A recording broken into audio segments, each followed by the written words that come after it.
Alors EADS, c'est une entreprise un peu curieuse. C'est une entreprise qui a été créée en 2000, donc nous sommes très, très jeunes. C'est une entreprise qui a été créée à la fois par la volonté de deux industriels, Jean-Luc Lagardère, qui était le patron du groupe Lagardère à cette époque-là, et qui avait organisé la fusion entre l'aérospatiale et Matra, et Jürgen Schrem, qui était le patron de Daimler. Et puis là-dessus s'est greffé une sorte de mayonnaise politique sur le ton, il faut créer une entreprise européenne dans un domaine de souveraineté. Cette naissance dans des conditions absolument inédites, je ne connais pas d'autres entreprises qui soient nées de cette conjonction d'une volonté industrielle et d'une volonté politique, va marquer l'histoire de ADS pendant 10 ans.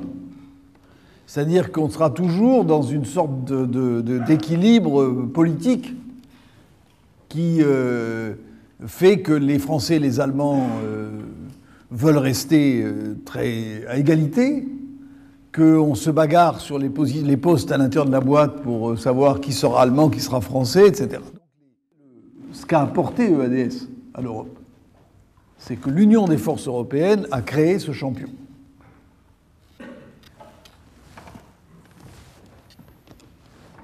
Ce champion a créé 15 000... J'en parle d'autant plus décontracté que je suis là depuis 2006, donc tout ceci a été fait avant moi, parce que pendant qu'on se battait à la tête, l'entreprise fonctionnait. L'entreprise est devenue numéro 1 mondial des avions commerciaux. Airbus, pour la 4e ou 5e année consécutive, est devant Boeing. La crise change la donne de l'industrie mondiale. Les pays émergents sont en train de prendre le pouvoir. Et en particulier, le bulldozer chinois est en route. Et lui, il va balayer toutes les technologies dans tous les domaines. Eh bien, l'Europe et la France donnent le sentiment d'être sur le bord de la route. Clairement, le véritable débat, il est entre les États-Unis et la Chine actuellement.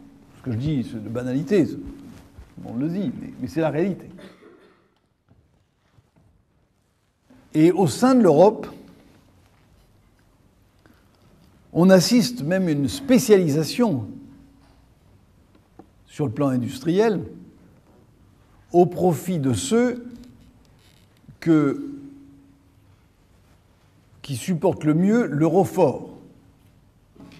Et c'est clair que la France a une spécialisation internationale, comme on dit dans le jargon des économistes, qui est sensible au prix et donc sensible aux parités monétaires, plus que la spécialisation internationale de l'Allemagne, qui est relativement peu sensible au prix et donc peu sensible à l'euro fort. Alors, qu'est-ce qu'il faut faire ? Moi, personnellement, je suis très attaché à ce qu'il y ait des industries en Europe. Je ne crois pas à une Europe qui se replierait sur les activités de service, sur le tourisme et sur, en quelque sorte, la bonne volonté des autres. La Grande-Bretagne a voulu faire cette expérience. Et elle s'est dit, on n'a pas besoin d'industrie. On a la place financière de Londres qui nous assure tous les services associés à cela. Nous n'avons plus besoin d'industrie. Ils ont pris la crise dans le nez. Ils en sont à 12% de déficit budgétaire parce que la recette fiscale s'est effondrée. Une économie sans industrie, c'est une économie fragile qui est soumise comme une feuille morte au vent de la conjoncture, et en tout cas, c'est la perte totale d'indépendance. Parce que ça veut dire qu'il faut compter sur les autres pour notre balance commerciale.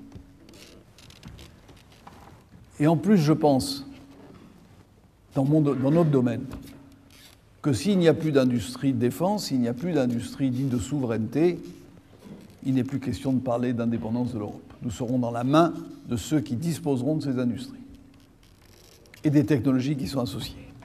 Donc je ne crois pas à l'Europe sans usine, pour parler clair.